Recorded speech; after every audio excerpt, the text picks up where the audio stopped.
And All righty. okay, so we are recording. Hello, everybody. I'm Dan Winter, fractalfield.com, fractalu.com, and I'm here with two very important guests today. Jake, whom you've met before, Astral URMAH. Say hello, Jake. Hello, everybody. Jake is our very powerful astral shaman navigator and has important stories to tell. Today's theme is about empowering new insights into Earth's relationship to the extraterrestrial politics. And we're also joined by Jack Riley from North Carolina. Jack is amazing. He's an expert in crystals, I believe, and he's also one of our more expert users of VRAIE.com. And in fact, Jack is the one who introduced me to Jake. And Jack actually, he traveled from North Carolina to Maine, and Jake was able to use the fire. He had amazing experiences, and these guys are quite a team. And the specialty of this team is specifically a deeper understanding of galactic politics, balancing some of the things, for example, that Elena has been saying with what we think is a more balanced context, which comes from the Tegatan Pleiadian, Marie Swaru, and these, our friends here, have direct relationships to them. So this is powerful. So the way I thought we'd start here today is we'd take just a couple minutes so that you can learn a little bit about the background of Jack and Jake. You know a lot about my background, hopefully, maybe a little too much. But Jake, do you want to just say a little bit, introductions and background? Yeah, my name is Jake, and I go by Astral URMAH. I'm part of the feline, race called the URMAH, and we are in Earth's orbit right now, kicking butt. And yeah, I work in the astral. I'm here to work in the collective unconscious, to do the shadow work with humanity and help clear the lower astral and the astral planes in order to, release the over and stringent, like darkness that's kind of clouded over this planet. So we're just kind of breaking up those dark clouds in the astral and releasing stuff. So yeah, I do one-on-one sessions with people and help them to get lucid in the astral and help them to do their dream work and even healing. So great.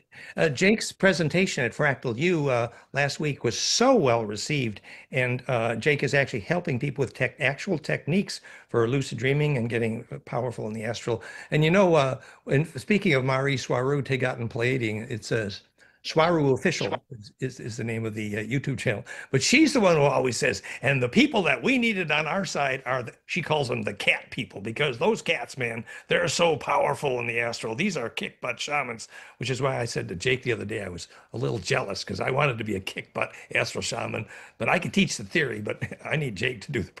Anywho, but remember also one. This is important. Well, remember one of the funny story when Guardians of the Galaxy, that famous book, they said the reason the Sphinx is the Leonine, the lion gods, is these are quote the star elders of the Anunnaki, which again would be the cat people, the lion people, the Sphinx people, and this tradition is actually true of a major branch of the families of the galactic politics, the URMAH, who are very powerful lion beings. Look out. And the Tegatans and the Antarians. It's the Antarians, the Tegatans, and the Pleiadians who got together to do something about what they called corruption in the local branch of the Galactic Federation. But I'm getting ahead of myself. Let's do a little introduction about Jack Riley. Jack, go ahead. Sure. I'm not as astrally advanced as Jake, although Jake has helped me to develop a little bit of lucidity together using VRAIE, and I have some interesting plans for VRAIE. But a little background on myself. I was actually, as opposed to most people who have had a lot of experiences as a child with astral and paranormal and whatnot, I had a pretty vanilla childhood, and I was actually very skeptical of all things different, really. My plan was to go and study physics at MIT. I had a friend who I sort of lambasted and made fun of because he was into UFOs, and a man named Stephen Greer, who you may have heard of. Of course. But I actually stumbled upon your information, Dan, at some point, and I was completely dumbfounded that you had a lot of answers to questions in physics that I wanted and planned to try and answer. as a career. And so we decided to test your theories, your mathematics, physically. And we went out and performed what Greer termed was the CE5 contact. Ah, Um, and we right. saw hundreds and hundreds of just unexplainable wild phenomena. So much so, it was far beyond any statistical likelihood of it just being, satellites and whatnot, all sorts of wild things. And this was to try and prove, your definitions of telepathy and instant transmission of information, Into the as into well the as, into the array, as it were, and the yeah, magnetic lines and the frequencies of the brainwave. The implosion embeds you in the longitudinal array, and therefore the DNA radio works. yes. And we would sit and meditate. Specifically, it worked the best at a church, which was interesting. I think the church was probably over a ley line. We doused the area, and we got some good results there. I think whenever we would meditate at this church and just put out a neutral intention to see and communicate or anything of the sort with something out there, and we would always get a reaction. I only had it not work once, and that's when I went out with a bunch of drunk people on top of a mountain, and I don't think the intention was right. So that was really interesting to have such good results hundreds of times, and that really proved to me that you had a serious set of theories and mathematics to be dealt with. And that was 7 or 8 years ago. And since I've been studying it and then studying exopolitics and whatnot, different information from specifically the Taigetan contact, I've looked around, but I have yet to find anything that's as cosmologically consistent in terms of quality, content, quantity as the Taigetan contact. So Yes. Yeah. So yeah, we're speaking about Marie Soireau and the Soireau lineage, currently Soireau official. Originally, it was our friend Med, who now calls herself Tim, who Soireau calls the old lady, but she's the one who knew Soireau, I don't know, 7, 8 years ago. And that's how then Gosha met Soireau through Tim Med, who at that time was communicating with Tibetans through Zen. And so we knew Tim Med and the whole Soireau story before Gosha ever heard of them for years, actually. And for example, we had the story of VRAIE, the 600-kilometer long triangle, Andromedan ship the other side of the moon. They're all talking, everybody but Elena is talking about that. It eventually got to kind of wonder why. And so there was a kind of a turning point here, actually. And one of those turning points when Elena pronounced that they had somehow, quote unquote, captured Soireau because she was evil AI in the Earth's atmosphere. And like we actually believed Elena at that point. And much later, we learned the agenda for that story. And the agenda for that story is a little bit like, here is the pot calling the kettle black. I mean, who's the AI here? Oh my God. But again, I'm getting ahead of myself. We need to present the context and the background here. So I'm going to do a little 5-minute history of my background with Soireau and Simjasi. So my major communicator on many of these things is Rob Potter, whom most of you know. We talked even recently, the day before he died, about his view of Elena. And Rob Potter's view of Elena was that his 30-year friend, Valiant Thor, told him that, Elena was sincere originally, but unfortunately, she really let her imagination run away with her. Now, recently, Penny Bradley says that Elena is full of, it's just not good. But obviously, and Elena is saying her secret lover is ThorHan, and we think there's a problem there. And then she says her secret lover is Enki Ea, and it gets to be a little bit like who's imagining who here, and we need a more mature version. So we're stepping back now and realizing that we learned from Soireau story. So anyway, Rob Potter's teacher at that time was Fred Bell, very famous, wrote Death of Ignorance. And Rob Potter and I were both in Fred Bell's living room when he was building these copper pyramids and all the story. And Rob marketed those for years. During the time when Simjasi showed up in his window repeatedly, actually, and he wrote many books about this, and it was an introduction to the Palladian story. So then Gosha was discredited at one time by the two Spanish girls, Estela and Cristina, which we later learned was because Estela and Cristina, the Spanish girls, actually lost their lover at that time, and there was an agenda. It's a bit of a long story, and we don't need to tell that story here.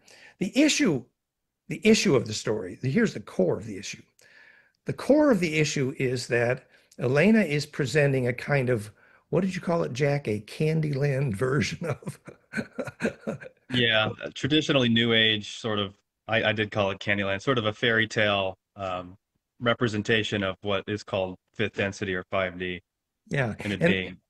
And it's a bit of a problem saying, the Federation is here to save you. You need the Federation to save you from the Siakar or the Draco, for example. Well, we learned from many other sources that Elena is, first of all, the Siakar are not losing. And it isn't that we need the Federation to save us from them. The actual problem here, and this is where we think Penny Bradley, who has hundreds of years more experience with the Dark Fleet than Tony, unfortunately. Penny likes Tony, but Penny says Tony is naive. Again, we love Tony, but anyway, but Penny wasn't just the servant on this in the stockroom, which is Tony's role. Penny was the actual interstellar navigator for the Dark Fleet, the German Dark Fleet, for 60 years, in fact, for a very long time. And she really has experience, and we recommend Penny Bradley. And we like her. The limitation, of course, is that Penny's experience does not include the fact that humans can be empowered out of their own bliss to become psychokinetic star navigators. Her experience is using Draco implants and programming, and it's not about bliss. But Penny's experience here is impeccable. And she says, of course, that Penny's wrong about most of this stuff, especially the Siakar story and more and more. So going back to the Swaru, Tegat, and Pleiadian story, which Jack and Jake are very expert in, that's their subject today. How do we get a more balanced view of our politics with the Galactic Federation? And as Jack just explained very well, just before we came on air, he's saying Earth's politics, as above, so below, is a fractal of the galactic politics, meaning that a Candyland view of, oh, this wonderful Federation is going to fix it all for us, whereas the Marie Swaru and the Tegat and Pleiades are being very detailed. The local Galactic Federation has problems, corruption, Etorthan corruption. And Jake has gone into great detail saying that Etorthan corruption is directly because of their embedding with the Maitre and the most dangerous AI in the galaxy. And we have come to believe that, in fact, the reason Elena's ThorHan is called ThorHan is because that's short for Etorthan. Etorthan. And if you know anything about the story here, oh my God, that's messy. And so then we might even read just a little piece from our friend Dahlia, who you've heard from Dahlia many times in our lectures, because basically Dahlia did a remote viewing, and we'll have the link here. And she said it was no problem to remote view ThorHan. And she said, quote, I saw a gnarly looking reptilian entity that gave me the creeps. And it's interesting to me that Elena claims it's impossible for anyone to remote view her. I find this arrogance laughable. I was able to in seconds. I mean, the story gets a little bit messy. Now, all of these pieces separately would be disjointed. But once we come to see that there's a very coherent, bigger picture here of the corruption in the local Galactic Federation, because the Andromedans on Viera, for example, are having the same problem with invasive AI in the Federation via the Etorthans, and this is reflected directly. This is what we're going to understand late in this show, directly in the politics of Earth here now. We have Zionism and ruthless AI kinds of wars happening on the Earth. And as Swaru always said, the important stuff's happening on the astral. And once you figure that out, then you can understand the local politics. Well, until you got a navigator in the astral, Jake, you don't get that bigger perspective. So anyway, it wasn't surprising to us that we see that Elena, unfortunately, really got tricked earlier in her career. And Penny is very, very sure that that metal implant in Elena's skull is very, very conventional CIA V2K voice to skull technology, and that if she just put a metal shield on a little Faraday cage net, she'd find out in a hurry that the voice quits, because this is not advanced interstellar. This is local CIA well-known voice to skull technology, unfortunately, which respects how the Etorthans and the AI behind them, which Jake is going to explain, is linked to the Maitre. So then the big picture here comes in the many, many stories, which Jake and Jack are going to review here now, that Marie Soireau is explaining the local, when the Antarians, the Tegotan Pleiadians, and the URMAH. and the URMAH, they decided they'd have enough of the Etorthans in the local Galactic Federation corruption, literally in bed with the Earth cabal, massively making money from human trafficking. And Mari is describing in detail the Earth cabal's trafficking in humans. Are flying in the caves under Mexico and saving hundreds of trafficked humans, directly related to the cabal, which is the corrupt part of the Federation, which is all the Etorthan problems. So figuring out who these Etorthans are and where the corruption is connected to, and connecting that to the Maitre and the AI behind them, which Penny is very clear is the real problem in our galaxy. The danger in our galaxy ain't the Draco Seacar. No, the danger in our galaxy is this dangerous, aggressive, assertive, intergalactic AI through Andromeda from the Maitre, who are behind the Etorthans who pretended to be ThorHan. So this gets to be a fairly messy story. At least it's colorful. So have I set the stage? I'm not sure. But now we need Jake and Jack. Please fix it. How did I do? It's pretty close. Jack, you want to go ahead and take it away, Jack? Sure. I wanted to just share a few forethoughts here. Yeah. Like Dan said, I think that it can almost be said that it's mathematically impossible, according to fractal mathematics, sacred geometry, and Dan's work, that you could have the governmental structures that you have on Earth, but also have this new age idea of sort of fantasized perfect 5D with a perfectly legal-minded and positive and acting federation up there. Impossible. It is truly mathematically impossible. Not real. They got the same kind of problems we got, basically. It's obvious. Yeah. And for people that are feeling, and this is seriously stepping on toes, and I understand if people are sort of upset at hearing this and even want to click off or just throw away all this information. I urge people to take a sort of scientific mindset.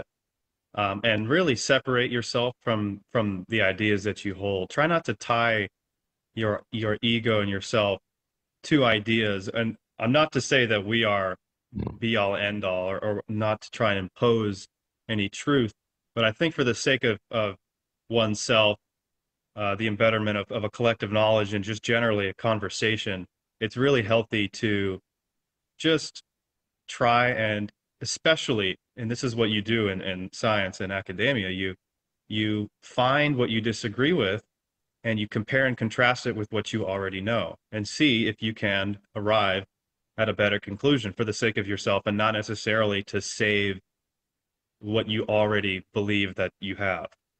I think that's a good.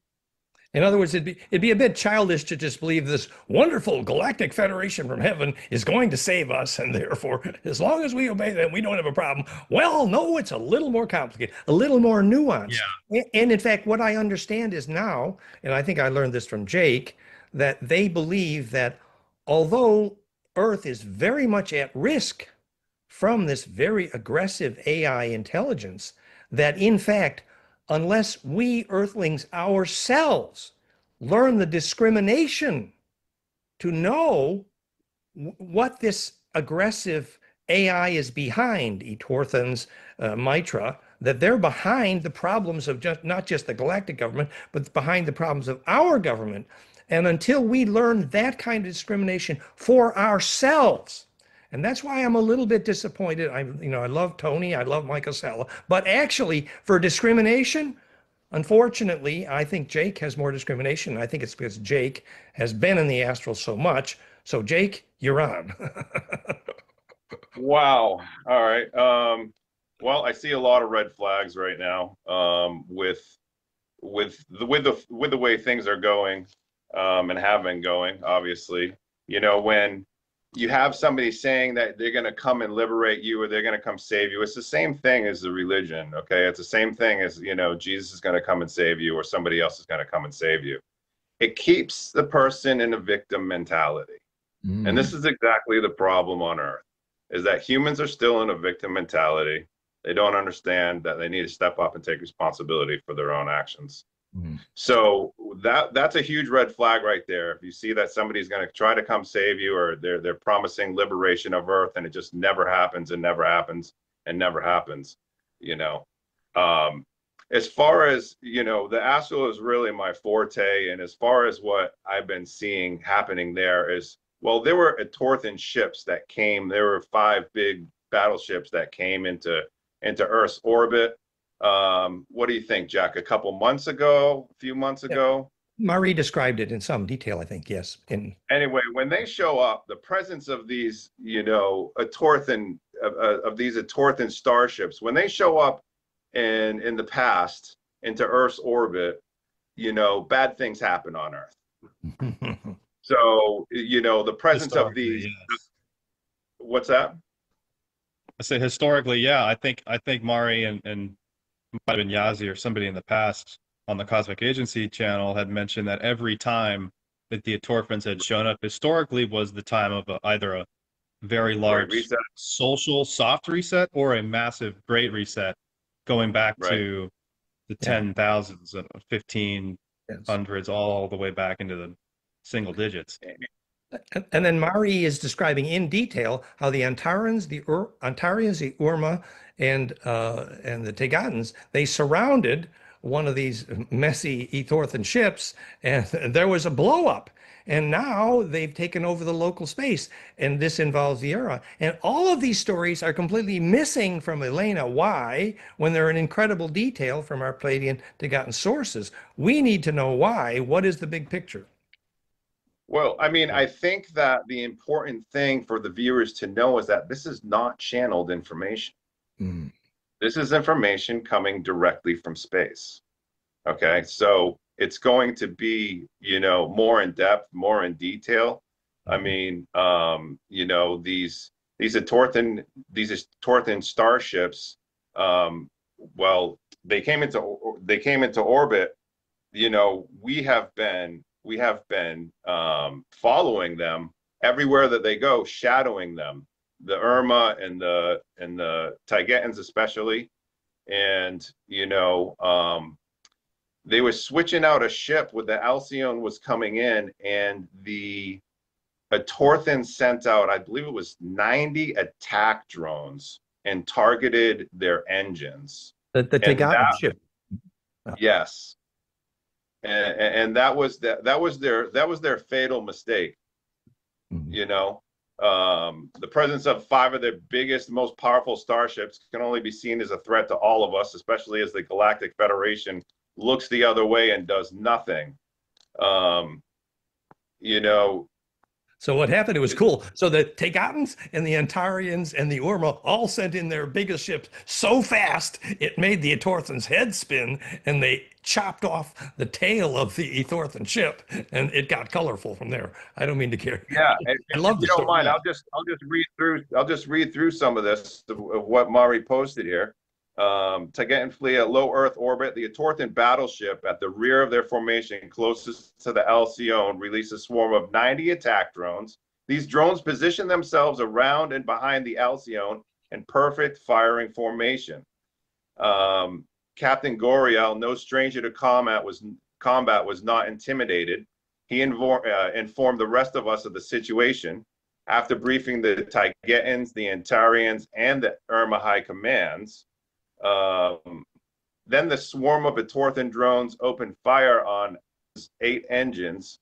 The Taigetan dreadnought shuddered with impacts, but its powerful energy shields absorbed the hits. Immediately afterward, Alcyone expanded its shields in a strong electromagnetic defense burst that destroyed all 90 drones. Do you remember that the Etorthans actually fired on the ship?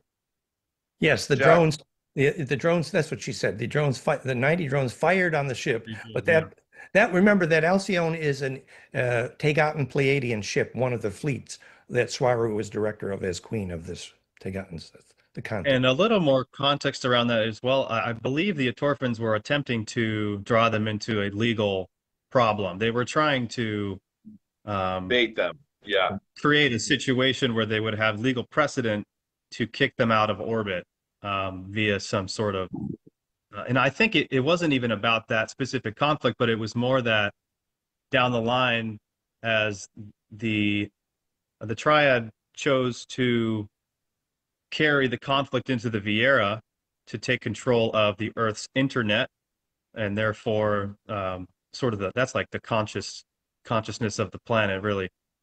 And so what happened? They wanted to have the Triad illegally invade into the VRAIE militarily, into a space where Andromedans had already surrendered, and therefore, if they were to do that, they would have legal precedent to kick that Triad out. And the Triad, Jack, means Antarian, Taigetan Pleiadian, and URMAH. And what happened was that the Antarian ambassador is so expert at intergalactic law, gave the Pleiadians very good advice.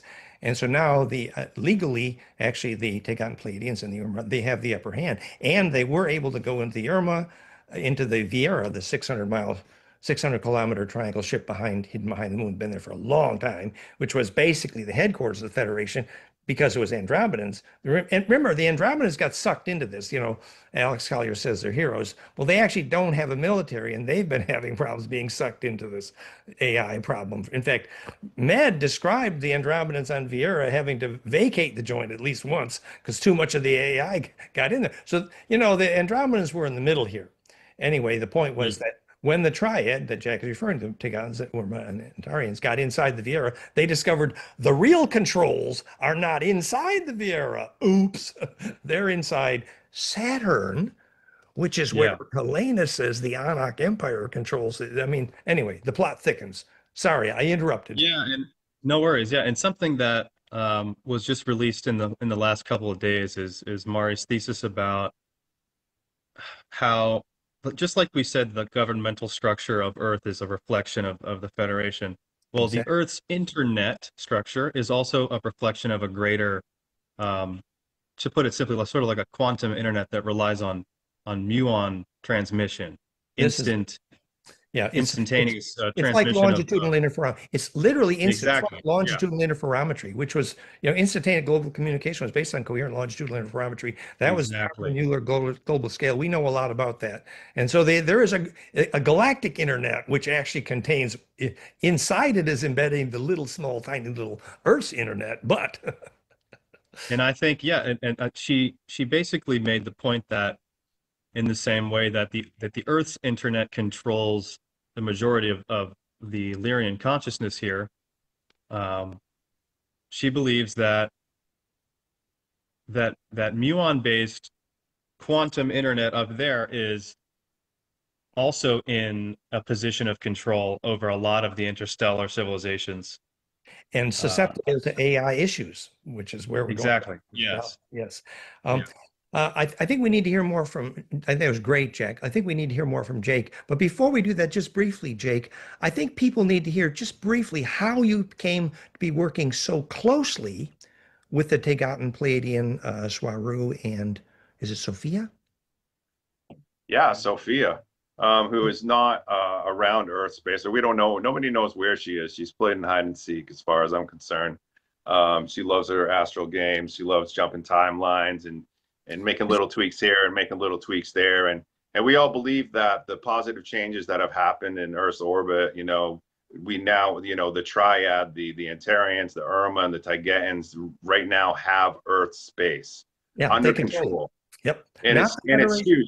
It's made a huge difference in. big. I just don't see anybody spraying any chemicals in the sky anymore where I'm at and where other people are. I mean, I have clear blue skies here now, but I seen clear blue skies in the Astral, and that's a rare occurrence, Mhm. And I spend a lot of time there. I spend countless hours there. But how did I come to be, such a big follower of this disclosure and such a big believer in this disclosure? Well, I've had gotten disclosure. The Taigetan. Well, see, I'm an URMAH, and the URMAHs chose Mari to actually bring forth their disclosure as well. So the Taigetan and the URMAH disclosure are one and the same. They're together. We incarnate back and forth, Taigetan, URMAH.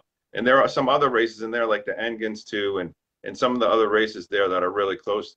But how did I just believe? Why do I believe so much in the disclosure, and why do I want to dedicate my life to getting this information out there?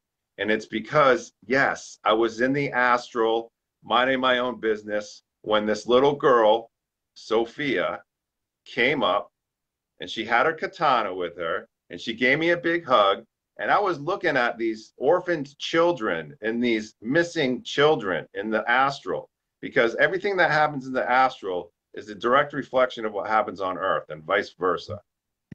And she came up to me, and we started talking about what we were going to do and how we were going to help these children. And that was the beginning of everything. That was the beginning of all of my telepathic communications with her, the beginning of me developing an advanced astral group called the Astronauts. The first place she sent me was to the pyramids. I have a book coming out about all that stuff. It's in the works right now. All of my adventures, all of the team's adventures are going to be coming out in a book soon.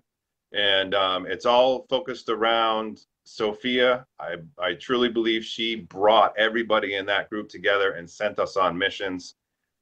We followed our dreams. There's a lot of lucid. Once you get lucid in the astral realms, you really start to see things for what they are.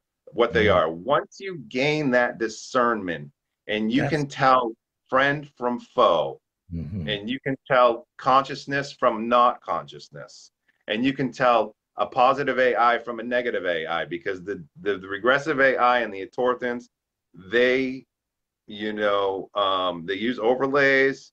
They do have access to the Astral. The AI is in the Astral. Positive AI is in the Astral. Negative AI is in the Astral.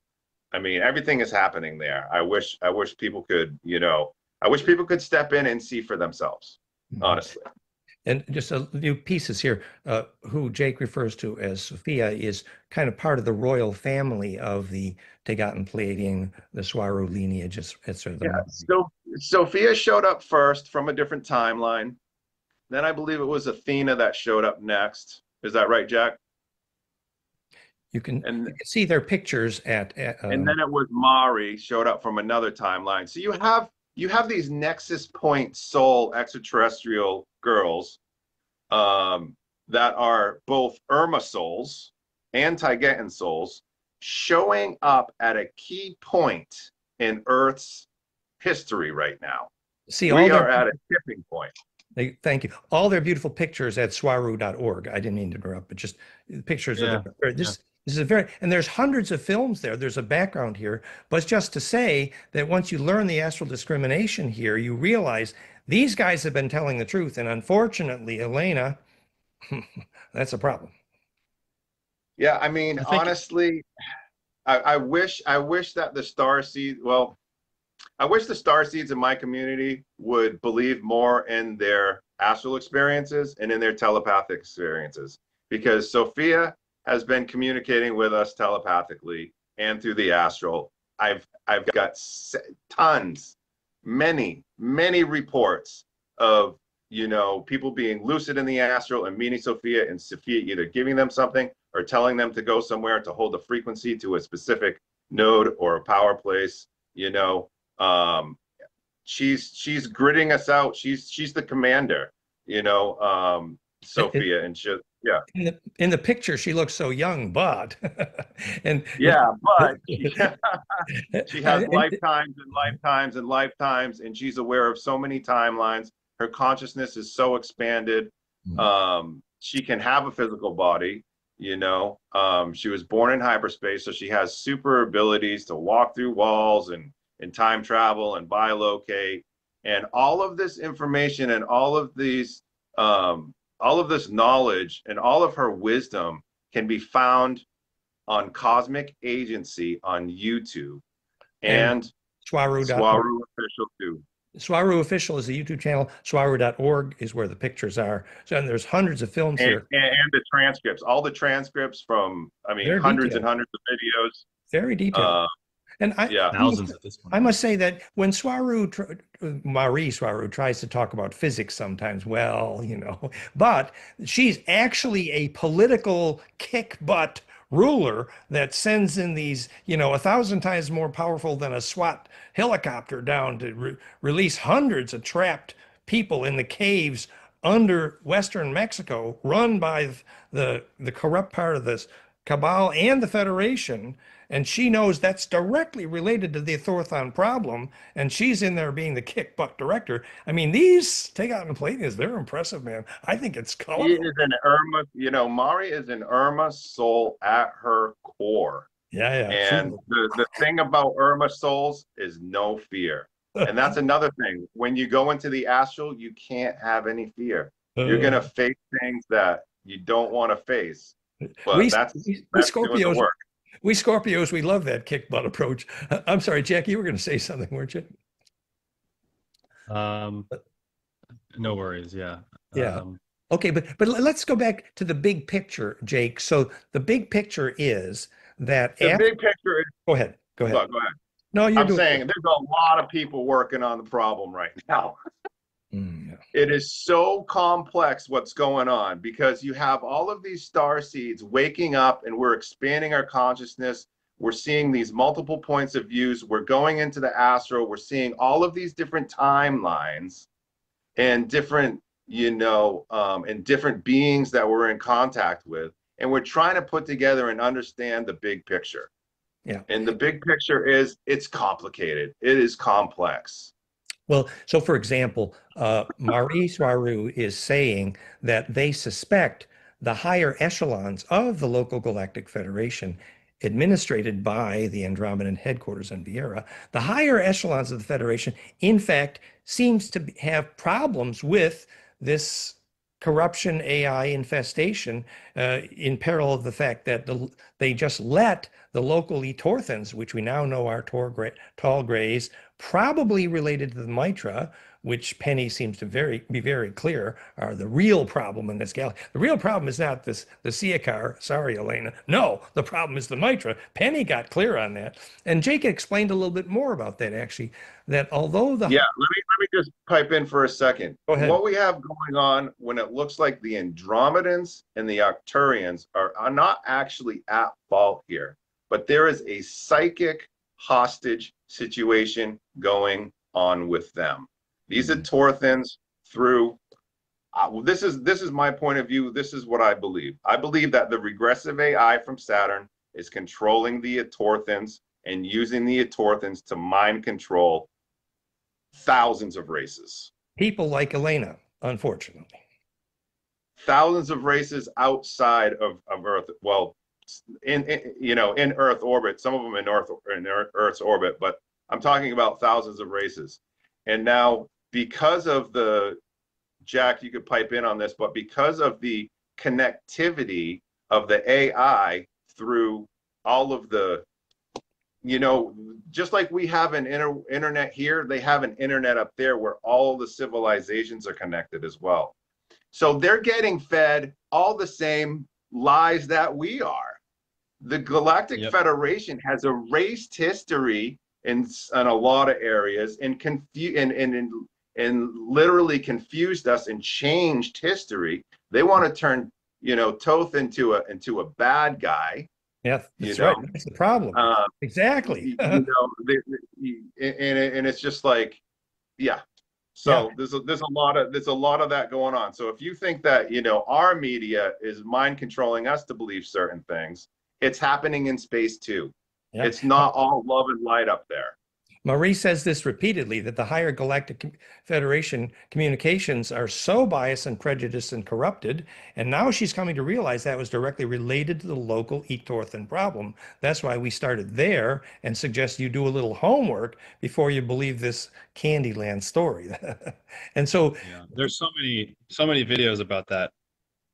So many different situations in which they've performed very similar actions to what we see on Earth. One of them being, and just to be clear, Jake and I are not direct representatives of the information. Um, but and also on the channel, there's a lot more than just exopolitics. For people that are interested in paranormal and all sorts of different topics, you can go and find all sorts of information there. But specifically with what you're talking about in terms of the behavior of the Galactic Federation, there was one of these topics about, I think, space pirates and breakaway civilizations that were under the control of the Federation. And they would basically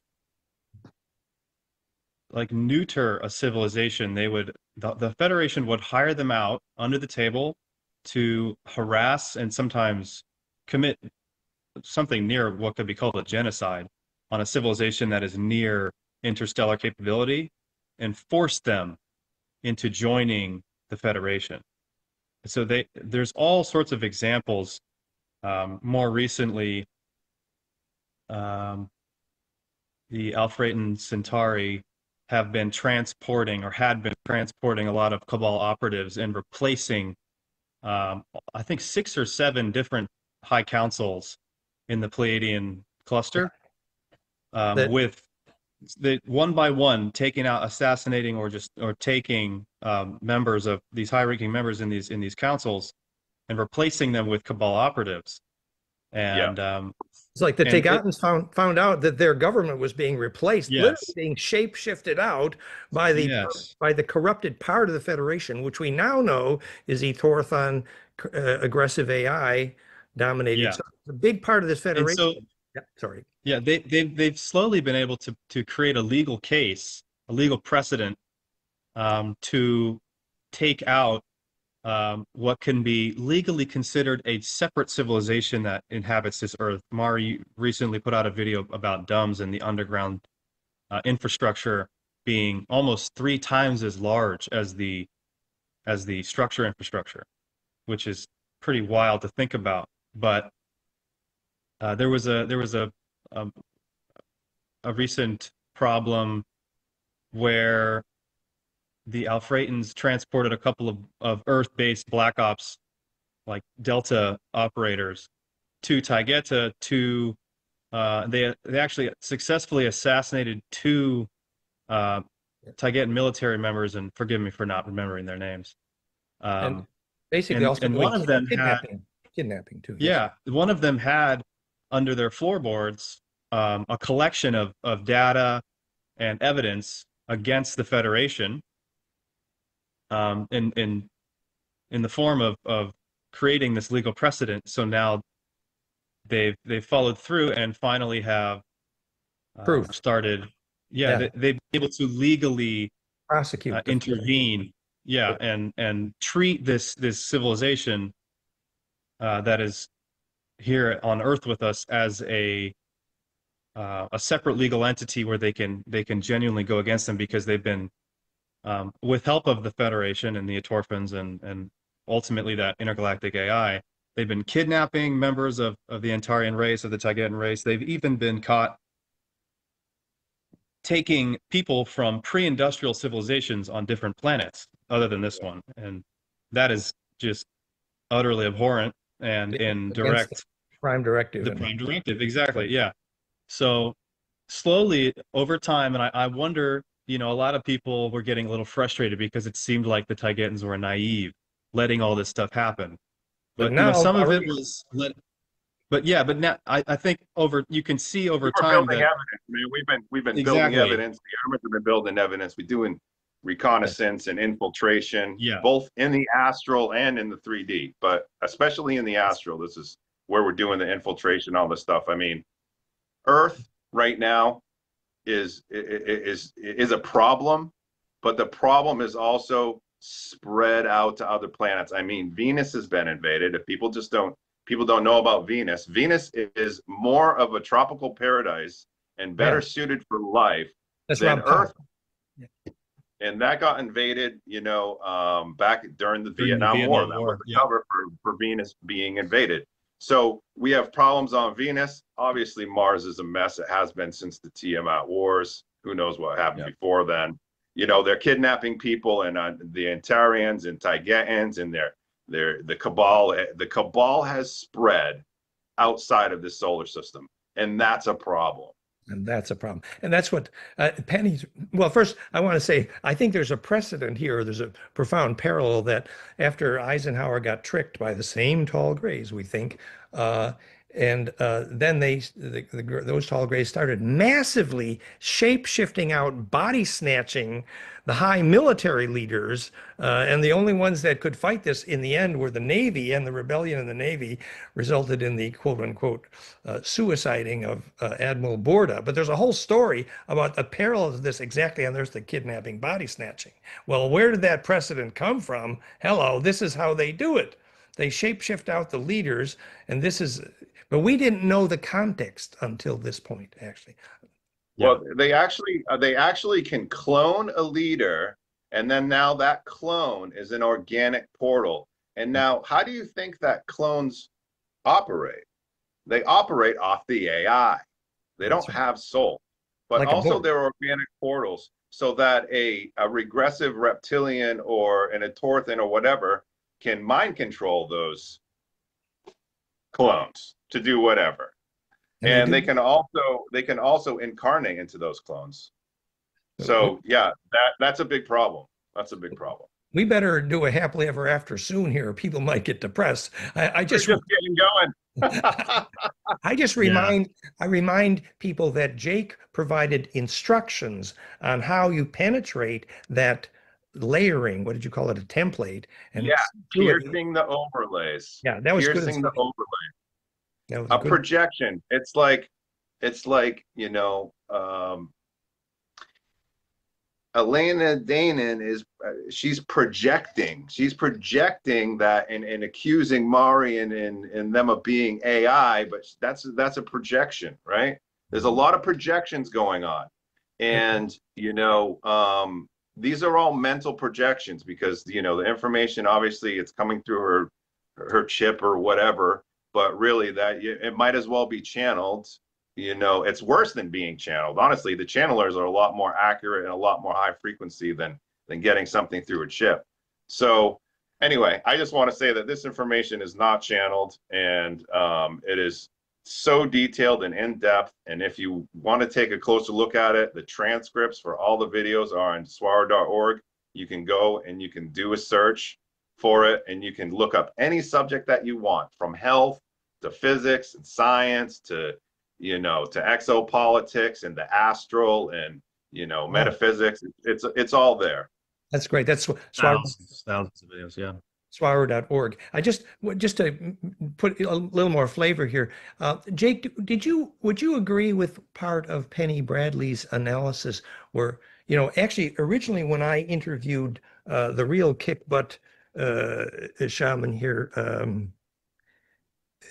Johann Fritz, Will Nutter. So I interviewed him several times, and he's one of the few people that survived a meeting with the Draco Red Queen, for example, and knows the Black Goose story personally. It was very colorful. But anyway, he was the first one that told me that one of the ways the Dark Fleet got powerful was 300 years of backward time travel, which I don't think Elena understands at all. But so they went back 300 years, gathered all the tech they could, and they established thousands of breakaway civilizations with humanoids in thousands of places, which the Higher Federation regarded as humanoid pollution spreading because of a civilization that went viral that's actually not mature. Anyway, so her story is that the guardians, the police of the interstellar, the galaxy, now told all those humanoid dark fleet civilizations they have to come back inside the Earth cloud as humans until they can learn to get along.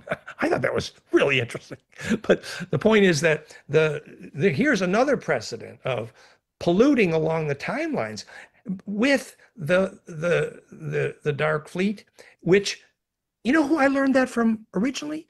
William Bueller, who was talking with Thoth every day, who was the original Templar, goldenmean.info/Bueller, who's their teacher is Thoth. And they're talking about, yes, when the humans learned to time travel, they polluted their whole neighborhood up and down the timelines. Anyway, another example of this virus. Sorry, Jake. I think it's important to, that just brings me to this. I think it's important to remember that every soul is its own timeline. Mm.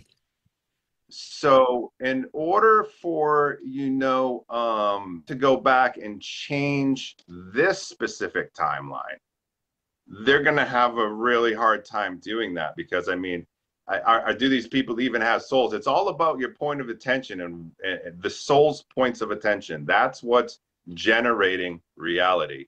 Mm. And unless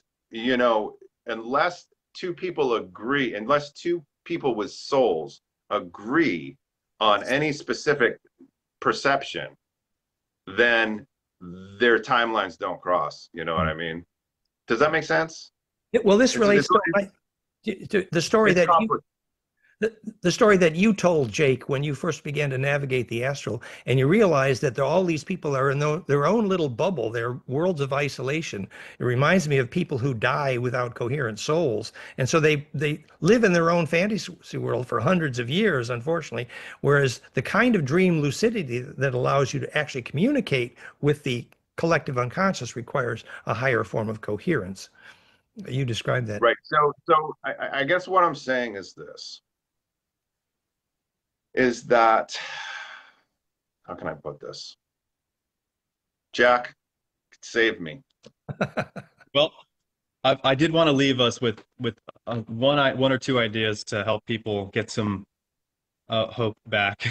But so the legal precedent has been set to remove the external influence, and now the New Age has been shouting about liberation for years, and that removing the external influence is a sort of liberation, but it is not the same kind that the New Age is talking about. It still leaves the responsibility at the end of the day, when that external influence has been lifted off the planet, for us to grow up, as you've been saying for years, Dan, and as that is obviously something that has to happen. And it is also an individual process, and there's a very good video, it's about 26 minutes long, about personal ascension that Mari made, and the responsibility that one needs to put on themselves in that individual process. And I'd like to also say there's an idea in New Age where you can be completely and utterly vibrationally incompatible with violence, danger, and evil.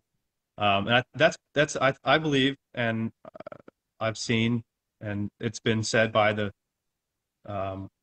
Swarani lineage and the contact, that's a dangerous and naive concept. There is a difference between caution, the acknowledgement of danger, and the construct of the mind that is fear.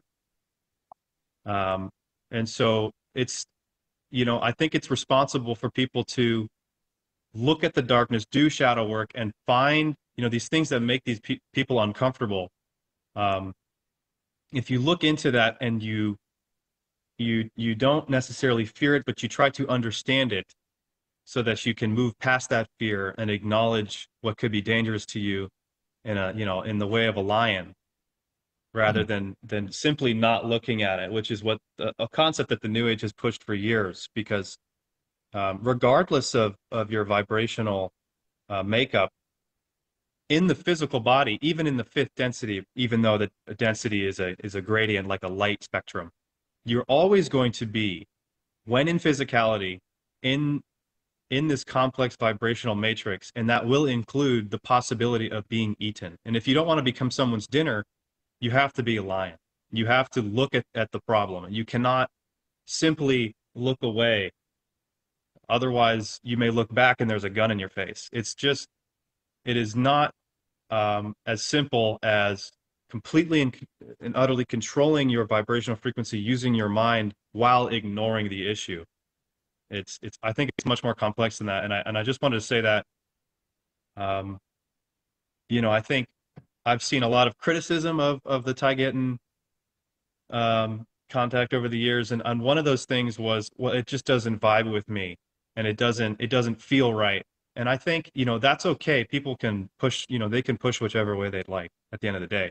But I would be very cautious of being naive in the sense that thinking you can simply control your reality without being a lion and stepping up and defending yourself with a sword if it comes to that.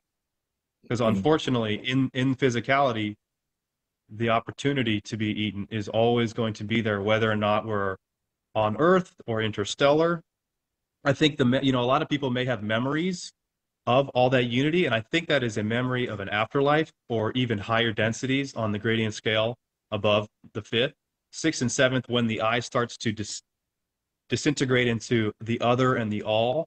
And you don't necessarily have violence in those realms, but when you step into a physical body, you have this undeniable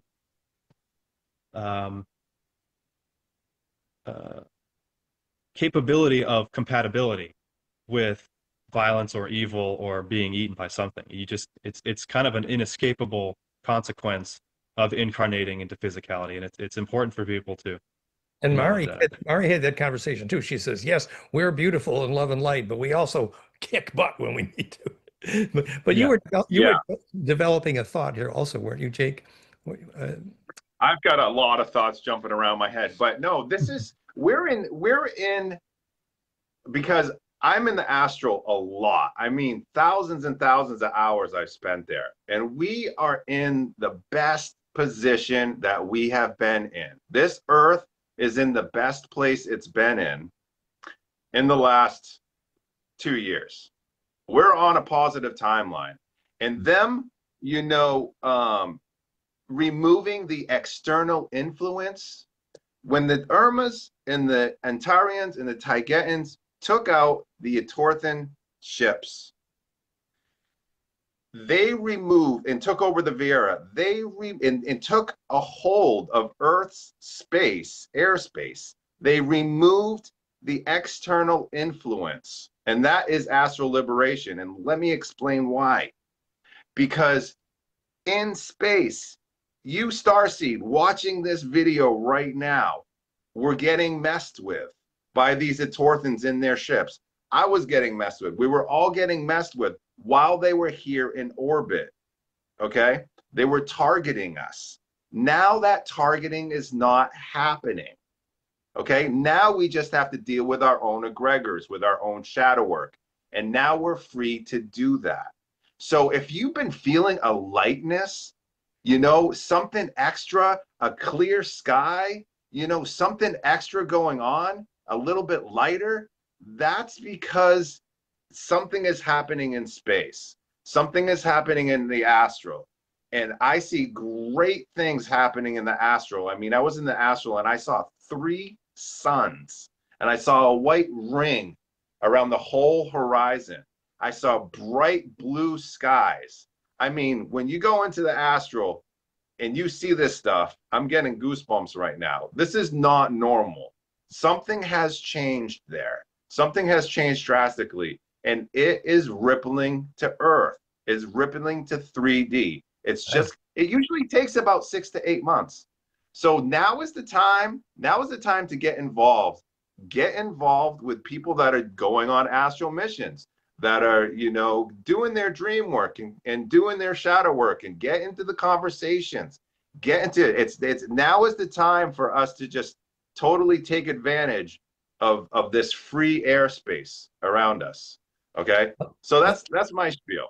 Oh, that's so wonderful. Thank you for giving us hope. We were about to get depressed. Now we're not. It's good. But then Jake, maybe you should give just a few little hints and practical examples of, well, how do people get lucid and get in the astral and get an astral mission? Little examples, like for example, when Sophie first told you got to drop in over the pyramid because that's where the bad guys were. That was a cool example. wow, was that a trip? It took I think it took 5 or 6 people 5 days and nights, experienced lucid dreamers. 5 or 6 days. It took a whole week, a week or two, just to get to the pyramids. That's how much war and black clouds and Astral demonic smog. shit. There was a huge black dome over. I mean, it was a mess. Yeah, and that's going to be coming out in my book. It's in the works. But this happened. It was about a year ago. So that's where the astral leverage is there. So you got to kick the crud out first. And Sophie took you right to the spot where the work was Yeah, made. we took over the pyramids. I mean, the pyramids is the spot. That's You know, practical leverage. all those aquifers underneath in the rivers and And the all of magnetic those lines. ley. That's what gave us free energy, you That's know? the seed of the fractal. And that's the physics that I wanted people to understand, pyramidwirelesspower.com, which is explicitly plankfire.com. The harmonics in that pyramid are exactly a Schumann phase conjugate pump wave. I published all that at pyramidwirelesspower.com and at firecrystal.com, Phire, firecrystal.com. And then Elena and Dan Willis says, and they published my frequencies changed by 1, and they said it's only Fibonacci and didn't mention Planck. And I was so pissed off because you cannot teach charge collapse as a principle behind global wireless power if you said it's Fibonacci and don't mention Planck. And they copied me, and that's the day that I decided, Dan Willis says he's listening to ThorHan's brother. Ooh, why did he get fed crap? And now I know exactly why he got fed crap. Excuse Yeah. me. Anyway, I'd like to offer it. sorry. The way that the pyramids worked, it was some sort of it would harness the Earth's energy, and then it would interact somehow with the clouds in the sky, and it'd create like this lightning, Yeah. this astral lightning inside of the pyramids. And that's what allowed people the main use of the pyramids was so people could astral travel. There you go. Lucid astral travel. It's from, because in all the energy going up to the Queen's chamber there. I'm going to do a video on that. In the King's chamber, I was there. The lights went out. And in the King's chamber, the implosive capacitance means your body does not decay, which means you're more free to propagate in the astral without. But also, the phase conjugate pump wave called the Schumann harmonic series, which is almost exactly Planck fire frequencies. That's called a phase conjugate pump wave. And the pyramid was called the Hummer because those low frequencies were imploded capacitively. And by the way, there was mercury there, which functioned as a lens. And that implosion of the transverse component of the phase conjugate pump wave, called the caduceus, which is Hermes, that's what then dumped that inertia into coherent longitudinal EMF called global wireless power and the grid. And you couldn't send it or pick it up unless you were on nodes of that grid and used the right frequencies. And we published all of that, and Tesla missed almost all of that. So, because actual phase conjugate pump wave. Anyway, that's all on the website. Saru said it was actually a secondary objective for the pyramids to create wireless power, and the first one was assisting in astral travel through longitudinal compression. Makes sense. I totally because that's what actually gave you leverage in the astral, was to be able to propagate there. And they said, well, if Osiris doesn't go into the sun, well, the Nile isn't going to flood on time. Well, now we understand that physics exactly. It was a launch pad into the astral. Anyway, go ahead. So I want to put this out to the viewers, okay? Nothing is impossible. We are dreamers. And if we can visualize it and dream it up, we can make it happen. And I want to, and I hope you want to too, rebuild the pyramids. Let's get them back going. Let's get first, let's go into the astral. Let's take over the pyramids again and rebuild them. We already did that. Me and my team are already doing that.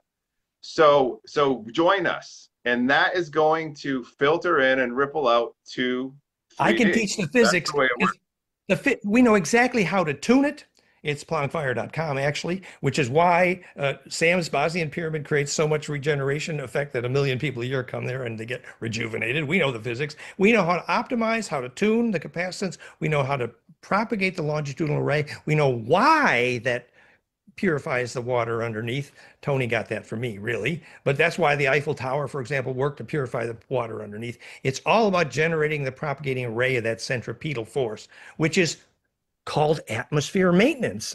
And this was all taught actually in the book Two-Thirds, David Meyer, David and Percy, and they called it correctly planet taming. Now we know the physics. By the way, that's at goldenmean.info/Babylon, B-A-B-A. So there's three steps that I'm thinking that we can do. We need to get the quartz, The pyramidion, yeah, the pyramidion or whatever it's called, the quartz that was covered with gold at the top. that's right. That's the main Tesla coil or whatever. 157th the volume of the capstone and 157th the volume of the pyramid. We need to put that white stuff over. It's like an insulator. It insulates back over the limestone. And then we also need electricity inside the pyramid. Oh, electricity could run it. Well, the electricity the electricity creates the power too. You have to have electricity. But the electricity was generated because the Schumann cascade is almost a perfect phase conjugate pump wave. And it was so exquisitely positioned to amplify the Schumann cascade.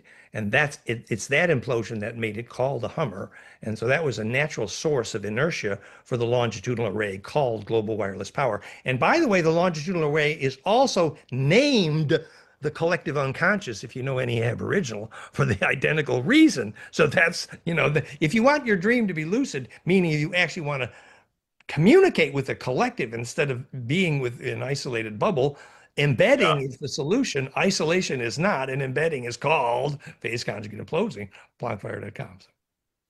Okay. Yeah, just to give people a couple of pointers. I know Jake's been lucid for his whole life, so I feel like it's hard for Jake to understand. Some of the people that have, like me and Dan, it's a little difficult to get there. I think Dan's been talking about, what did you call it, Dan? It's not astral hygiene. You called it astral hygiene. No, we called it astral hygiene. Astral hygiene. Okay.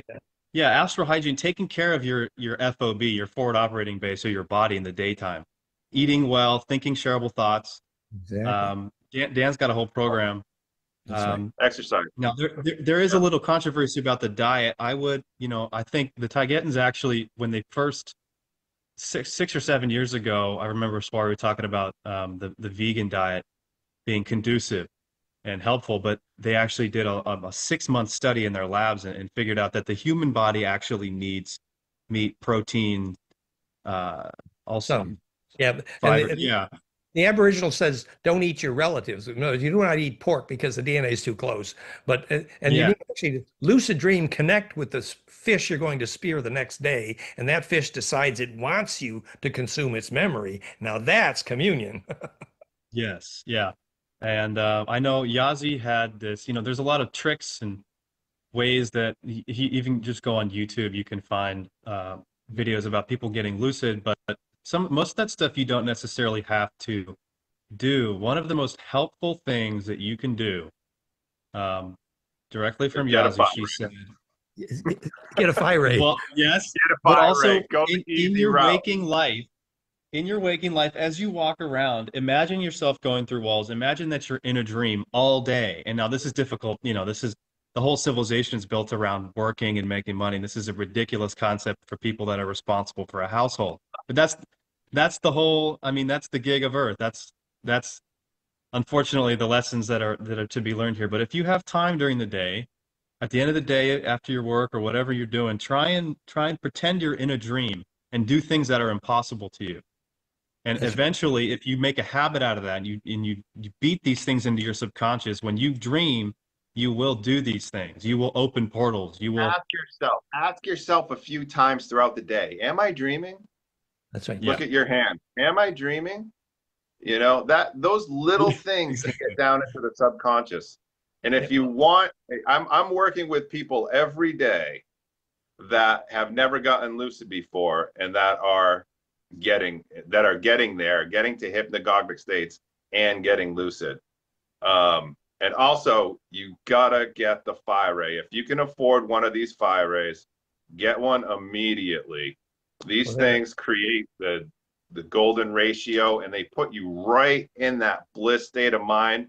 You're going to be able to get lucid a lot easier. With the freed up space around Earth and the VRAIE, you're on the highway. But There we go. VRAIE is amplified Schumann. That's what it is. So it's creating that centripetal force. And notably, also, Jake got our flameinmind.com, the brainwave, and we saw he was generating alpha cascades. And so it's the same alpha cascade to gamma, which is exactly the same as the Schumann frequencies, both of which are implosive and centripetal. And I remind you, the university studies on what frequencies trigger dream lucidity, luciddreamteam.com, actually fit planetfire.com, which is centripetal force. So get centripetal or get dead. And so the point here is that anything that enables you to get centripetal, be compressed, allows you to radiate into that longitudinal array, which we've been teaching for a long time. And thank you, Jake, for being our perfect. And if you've made it this far and you're 3 hours into this, check out my Patreon at Astral URMAH. I just started it up. I'm gonna be releasing some amazing astral stuff there, and I have one-on-one sessions that you can purchase. I'd really appreciate your support. And you can find Jake at Astral URMAH, his YouTube channel as well.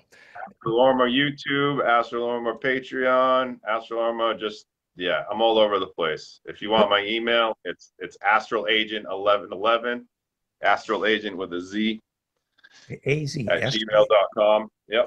Agent 1111 at Gmail. Thank you. But we're not going to let you go yet because we got some more questions for Jake, actually. I got some more questions for Jake, actually. Sure. No, so supposing somebody A wants to get involved, you just answered that question to some extent.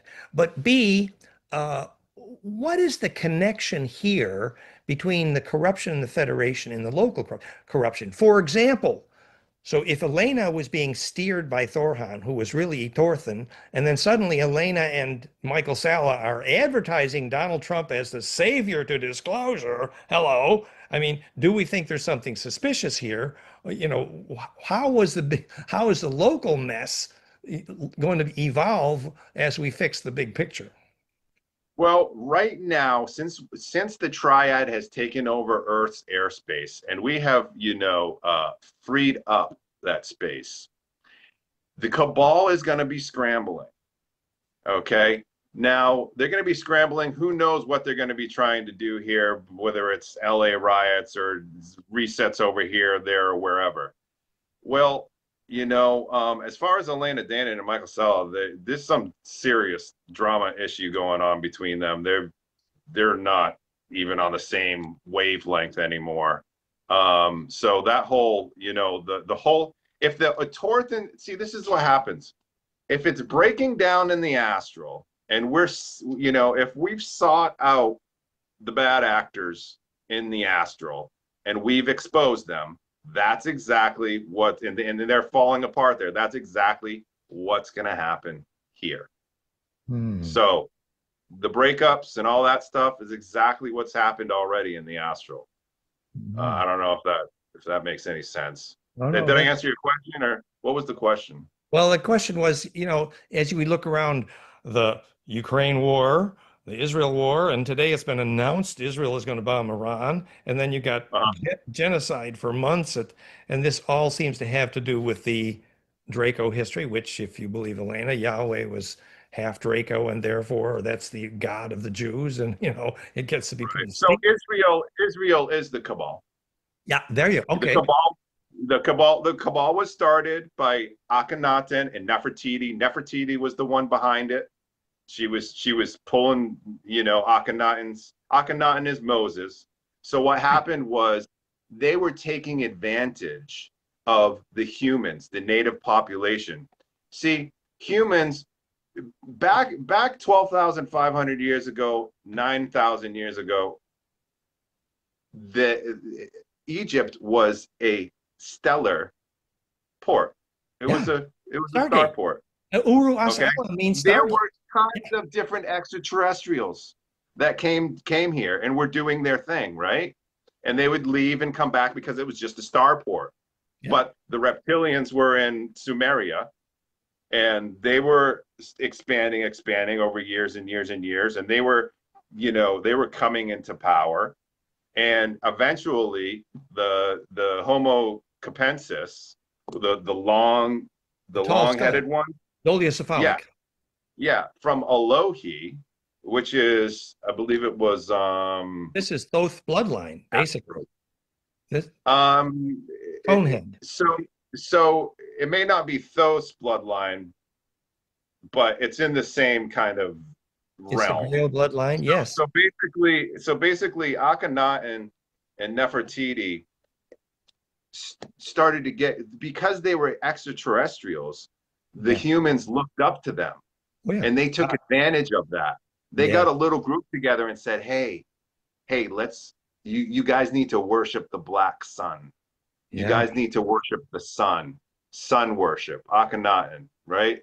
So I think it means golden eye. This And fits so so, what happened? not to interrupt, but fits so perfectly with Dahlia, who is absolutely lucid dreaming these incarnations as Tutankhamun and Jesus, for example. She's crystal clear. She sees Nefertiti there administering the poison in the eye, knows exactly how Tutankhamun got murdered, who was the hero of the genetic lineage that Thoth was designing. Nefertiti was, just as you're saying, fits perfectly. So Ramses the second was a human, Yeah. and he was the king. And well, Nefertiti and Akhenaten, they were imposing monotheism, and the Egyptians and the people, the Egyptians, they wanted to keep the polytheism. Right. They wanted to continue to worship all their gods and goddesses, which are basically just all of these star races that had come and helped them and gave them so much help and gave them agriculture and mathematics. Good. Good. These humans worship them, and this is still part of the problem. Right. And did not worship the extraterrestrials. They worship them because they had superior knowledge and superior technology. Yeah. So Akhenaten and Nefertiti took advantage of this, and they started, a group. And then, Mary Totten, who is Swaru. Mary Totten. Ah, yes. Mary Totten, who is Swaru. Half-sister of Tut. And Ramses II pushed, and all of the people of Egypt pushed them out of Egypt. Right. And that's Israel. Israel. Isis, Ra, Elohim. And the title of the book is called Out of Egypt, but this is the title of the book. But it's a bloodline. And this fits perfectly that then the royal line of what was to have been taught was the attempt to make the Grail line, but unfortunately the other side of the family took over the lineage, and so the intergenerational persecution of the Grail line, which is the Tutankhamun Jesus lineage, which is the one that specifically Nefertiti was involved in murdering Tutankhamun. Dahlia has the most incredible detail on that story. And so actually she says this is the reason today that Egypt is finding it difficult to get out from underneath the rule of military generals, because the military generals murdered Tut. It's the same story. Right. So what happened was when Akhenaten and Nefertiti and Israel, they were Egyptians, yeah, but they went with the monotheism. Then they spread to Ireland, blah, blah, blah, blah. They spread to Italy. And then in Italy, that's where they started the Roman Empire. And that's in the Catholic Church. And that's the crux of the Cabal. This is how the Cabal was started. So Israel is still under the same power of the same energies, the same soul consciousnesses, and the same lineage of Nefertiti and Akhenaten. So this is the Cabal. This is the Earth Cabal. This is the problem. And so the pyramid, the reptiles took over and the stellars left. And that's when the immersion, that's when we started using the immersion. It's like, okay, we can't go down there. They're going to worship us. So now let's go use the immersion program. So they took their med bed technology and their entertainment technology, which their med beds and their entertainment beds, they put them together and made the immersion part for incarnations. Yeah, like the And movie that's Avatar. how we started. That's how we started coming to Earth now to help the humans. And this is when the Van Allen bands now are very, very strong at this point. Yes. After the Stellars left, the pyramids stopped working. Okay, they took the quartz off the top. They ruined the pyramids, the reptiles and the Cabal, because the Elohi, Akhenaten, and Nefertiti were working with the reptilians. Right. And where would you put that? This, it's a very helpful piece of the history. Where would you plug the Anak story? For example, Dahlia and others say that the Anaks were, part of the family had a Draco background, and Lil Yahweh, who was the god of the Jews, but the other part of the family, Enki, Thoth, Ningishita, represented bloodline cross with the I Syrians. do know this. I do know this, that Thoth was as a stellar engineer. He constructed the pyramids. He had all of the machinery. He had the sound saws. Yeah. He had all of the levitation equipment. They used even hydraulics. He's credited with constructing the pyramids. Right. Okay. Right.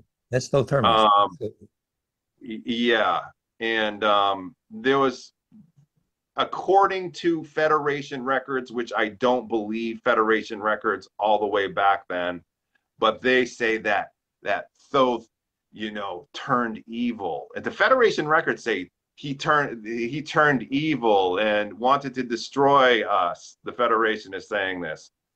And that's how you come into the Anubis thing. So I really wanted to talk to Dahlia and ask her what race she thinks or knows Thoth was, because the URMAH believed that he was a lupus, which is basically a space wolf. Ah, which would relate to the Syrian lineage, I believe, which is part of the myth of the Thoth Enki line, I think. The Yeah, dog. so there's a lot of mysteries in there, and it's all because the Galactic Federation has deliberately Yeah. changed history, messed with history, and turned it so that they look like the good guys. Yeah. So When all Thoth is the bad reality, guy they to were them. doing shady, they Yeah. were doing shady stuff, and Thoth called them out on it, and they tried to turn him into the bad guy. That's right. And yet, if you talk to the really advanced Templars, they know their only actual teacher ever was Thoth Hermes.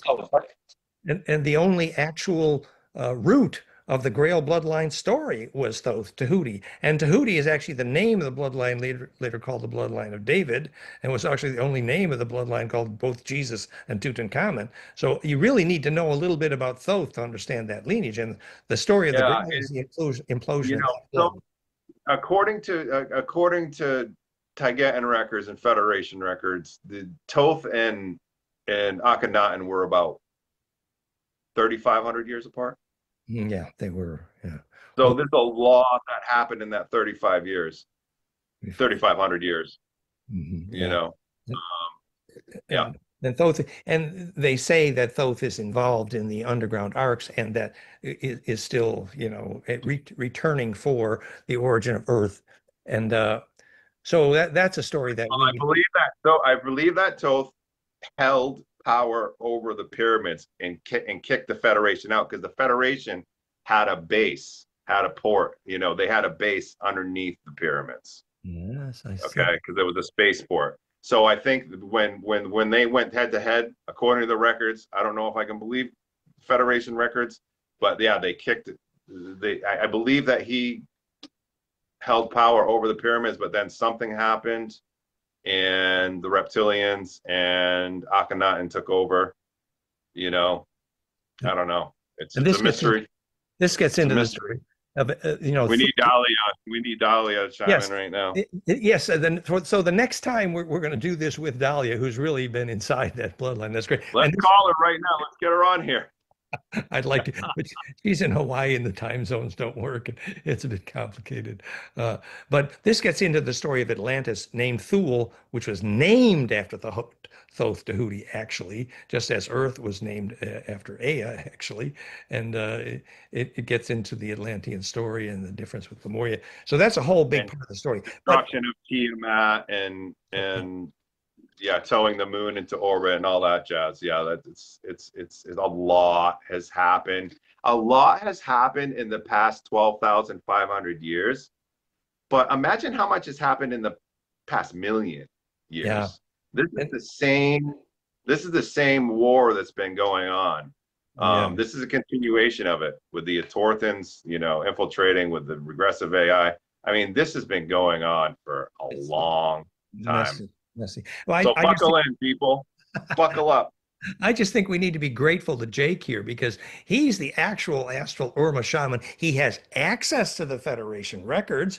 He has provided the piece of the puzzle that connects the Etorthan imitating ThorHan to the tall grays, which are actually the Maitre and the AI infestation behind the Maitre.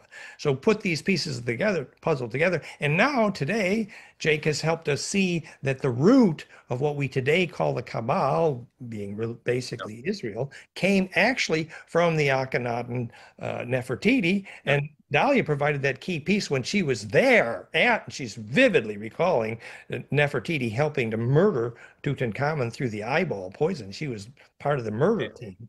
And now And Gosha put out maybe an 8-part series on the history of Egypt where I'm getting all of this information. So if you go to Cosmic Agency on YouTube and you type in Egypt, Cosmic Agency, the 8-part series will pop up. It is, I watched that thing over and over and over again. I'm still trying to decipher. I've got a long ways to go, but it's a fascinating story to know the real history or the alleged real history. And so, with your really helpful insight today into roots of the Cabal related to Israel, unfortunately, does that give us any practical help in understanding, for example, today, one vote the other way and Netanyahu would have been out? And what do we have for hope here? Okay, so everybody that's in power, Netanyahu, it doesn't matter, presidents, it doesn't matter. It's all rigged. It's all completely rigged. They figured everything out from decades and decades ago. A long time ago, it was, okay, this person is going to be here, this person is going to be here. The Cabal, the AI, and the Etorthans, okay, this regressive AI has all the patience in the world. Yeah, and all the cards. It doesn't worry about time. It doesn't worry about hurrying up and da-da-da-da. Plus, its IQ is how many thousands, tens of thousands IQ. I mean, this thing is thought about it's a chess. We're playing checkers and it's playing chess. But we got the soul. We got the soul. So that's the point. The point is that ultimately the bad guys here are soulless. And we have now, for the first time in history, been able to teach electrical engineers what a soul is. We're very clear. The same power spectra measured at university that triggers lucid dreaming triggers implosion into embedding in that array, which not only predicts who's going to lucid dream, which obviously predicts who's going to take memory through death. Hint, what do you think a soul is coherence into that array. So when you're practicing what Jake is teaching here, you are literally learning the physics of soul.com. And that is by definition the opposite of the AI problem. So until you know the physics of soul.com, you in fact cannot know how to discriminate the AI problem. Or why? And I do also want to mention, I do also want to mention, you have exclusive access on Patreon. I hacked the Red Queen through a guided meditation with Rich West. And if you don't know Rich West, check out his YouTube. And, you can see me through meditation and through me talking about my astral experience, about me going head to head with the Red Queen, actually I went into the, right into the telephone lines and traced it all the way back because I was following my clone because they were using a, not to get too dark here, but they were using a voodoo clone. This is what they like to do. They like to take a clone of Jake, and then they like to pick them apart and do voodoo on them because it makes a frequency match with me, and that's how they messed with us. Anyway, this is all in the past, but if you're interested in that sort of thing, infiltrating and getting into the Red Queen's head, Wow. you know, there's some videos on Rich West YouTube. Because I was there when Johann Fritz Will Nutter was claiming to be the only human who actually ever survived a meeting with the Red Queen because it feels like a vice-like grip. The aura of a Draco alone is enough to kill most humans, and there you are, hacking. He might have been up until a year ago. I've never even heard of this guy, so I don't even know anybody. You know, Johann Fritz. He's quite famous SSP guy, but had his okay. time with the Dark Fleet and had one meeting with the Red Queen. But the point was Yeah, that you traced back through the lines what's operating behind and met the Red Queen. Ooh, this is a movie, man. I want to see that. I met the Red Queen and I had to sever that connection. I actually rewrote if you watch the video, you can actually see me rewriting parts of the Red Queen. Wow. It's quite fascinating. It's quite fascinating. So yeah. Because they say that, you know, that there were two kinds of Draco. They had the I think was it the oxygen carrier in the blood. One was red phosphorus and one was white phosphorus, two different blood chemistries for Draco. And the one was called the red Draco and one was called the white Draco, the Red Queen and the White Queen. And the red was named Rothschild. I mean, Red Shield. I mean, Rothschild. I mean, the Red Draco. Interesting. You know, I always got a little confused when people just said Draco as like a generality, because the Alpha Draco, which are the alpha predators of the reptilian race. Am I correct on all this, Jack? Yeah. You still there? So. The Alpha Dracos are the dragons. Positive and negative alphas. Yeah. Right? Is that what you're going to get? Positive and negative Alpha Dracos.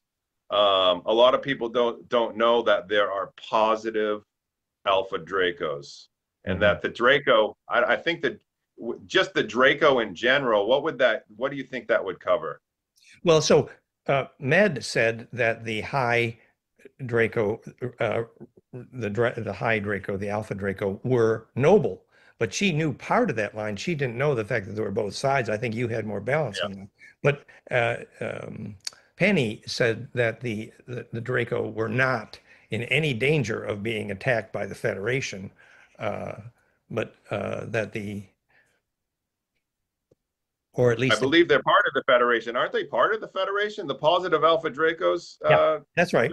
And in fact, she says that the high Draco called Siakar, which Elena says are evil, are in fact actually a different, much more elevated race than the Draco, and not the bad guys at all. That's what Penny says, which I think probably relates to what you're describing as the high. So she might be saying that the positive Alpha Draco, she might be calling those the Siakar. Yeah, that's right. And which we saw were the royal, but she says that race is so different than the conventional Draco. For example, Johann Fritz always said that the regular Draco permitted their warriors to be infected with the black goo, but the royal Draco, the Seekar, never did that. And that was one way to discriminate, actually. But the point was, and then they made a lot of sub races. Do you remember that, Jack? They made sub races. This the Usengal. And Anton Park describes in detail the Usamgal and their relationship. Anton Parks was pretty good on that, actually, I think. And I think there's the Nagal. Yeah. There's a bunch of different races. I mean, there's a million different races in this quadrant of the galaxy, I swear. Yeah. And the point was that Penny was very clear that it was really dangerous propaganda that Elena was propagating, that we need the Federation to protect us from the Siakar, that ain't 100%. That's wrong. It's just flat out wrong. It's the complete opposite. That's right. And that's what Penny said too. If the Siakar are the positive Alpha Dracos, which are the dragons, you know, we don't need to be protected from them. No. And that relates to what they are protecting us. They are in Earth's orbit. In fact, Jack, isn't the king of the Alpha Dracos in Earth's orbit right now, or was? Ooh, And this relates to what was called not sure about that seraphim, one. right? The high-winged dragons. Seraphim, the fiery ones, Yeah, or ones the in the Ophanum. Bible. You had the Ophanum and the seraphim. We've been teaching the plasma physics of that history for a long time, but I think the seraphs relate to the high-winged dragons, I believe, which then that book, it was a French book, Fouquet, which said that the original high-winged dragon line was androgynous, and it's when they split to become replicate sexually that the war of the sexes started, and this is behind the current problem because Interesting, interesting. I don't have I think any information on the this is called seraphim other than just what you know. the book was called Thiuba in the French tradition, but that's a whole nother story. But the point is, this galactic history story is big, and we're trying to say that we need to have a realistic understanding of the local context. And sadly, that is not coming from Elena and even Michael Salla to some extent these days, because these people are not coherent in the astral yet. That's one of the prime reasons, which is why we need Jake. Yeah, I'm paying attention to Michael Salla. I think that now that he is broken away from her, he might be bringing in some higher frequency star seeds to really shed some light on some stuff. Yeah, like So I'm paying attention, but I've never followed either one of them. But I'm paying attention to the whole thing. But you know, that's just the thing is that you know we all have a dark side. We are source, and it's all us. So you know what I mean. We have dark sides, but you know, there's always redemption.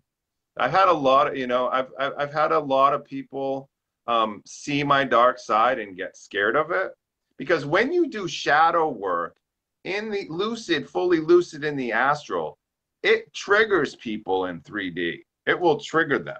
Like if I'm getting face to face with my demons and I'm dealing with it, that and I'm opening up that space inside of my energy field and I interact with somebody that hasn't opened up, hasn't done that part of the shadow, it will trigger that. of course, that's a good Okay? answer. It will trigger that in them. And so it will trigger fears and anxiety and it will trigger projections. And that's really how these Etorthans were messing with the star seeds, is they were trying to get us to turn on each other. And they did a very good job. This You is know, colorful. we went through a lot of stuff. It's a colorful story. But everybody's coming back around now and getting back together and realizing, hey, you know, so there's a lot going on. This is great. And we may be getting to a bit of a happily ever after here. So any final thoughts or final advice, because we've been going for a while now, we thank you for your attention. And we just pointing out that if you open yourself to a bigger picture of the galactic history, it's a little less candy cane world, but that realism gives you much better handle on the situation, which includes the Tegotan story and the URMAH story. Final Yeah, thought. like Mari said, life is drama. Yeah. Yep. Life is drama. I'll leave it at that. What do you think, Jack? Well, I just encourage people to go check out. You know, if you're frustrated with the lack of depth of a lot of contacts and information sources, channelings, whatever, I mean, I think you'll be surprised. I was just scrolling through one of the transcripts that had no video, probably very early. I think it was probably two girls who actually had a decent amount of good information before that whole problem happened. But they go into things. They were talking about the type of faucets and toilets and leisurely activities that the URMAH do, and there's just an unbelievable thousands of transcripts, in-depth information that, I mean, it's genuinely, and not to be imposing, it's genuinely untouchable in terms of quantity and quality and depth. It's in depth. In information, and it's just Yeah. And it's you kind of tragic that they've got a good following, but I think over time, if you know, hopefully, the curious mind, at the very minimum, if all of this information that we brought to you makes you kind of not nervous, but just, you know, maybe it's conflictive with whatever you've seen, you know, I think to do oneself due diligence and really just compare and contrast what you've already got with a new source of information, I think you can come to fantastic conclusions whether or not it makes sense to you. I think you'll have a deeper wonderful picture. time. Yeah, thank you. And just to review, well, not only do the humans have an AI problem and have a problem that their children are losing soul fast, but the Federation has an AI problem called the Etorthans, sometimes called ThorHan. And that AI problem is something that we need to develop discrimination for ourselves as a planet, and we cannot depend on them to develop that discrimination. We need to understand the physics of soul versus AI. And that is going to be step one to becoming coherent in the astral as well. Yeah, and I Yeah, don't and I think just our journey will end here. I Pardon? think I said I don't think our journey will end here. When we're done working on Earth, I think we'll have a whole lot of More fun to come. problems to solve. Yeah, more fun to come as we move on. yeah. And I just want to mention to all the viewers again, if you want to connect with me one-on-one, your first Zoom is free. You can get a hold of me, Astral URMAH. I'm all over the web now. Get a hold of me on Telegram, and we'll get hooked up and schedule something and see where you're at in the astral and how I can help you get to your next level. So thank you. I really appreciate it. Thank you, Dan. Thank you, Jack. Thank you. And we want to Likewise. honor Jake and Jack, but especially Jake for the courage to come out and speak on your convictions. Jake, you've become a much better speaker, and you're representing well in the physical as well as the astral. So thank you. Well, thank you. Blessings to be continued. Next time, maybe we'll All have right. Bella. See you guys. Yeah. Blessings. All right. Bye-bye. Gratitude. Gratitude. Bye.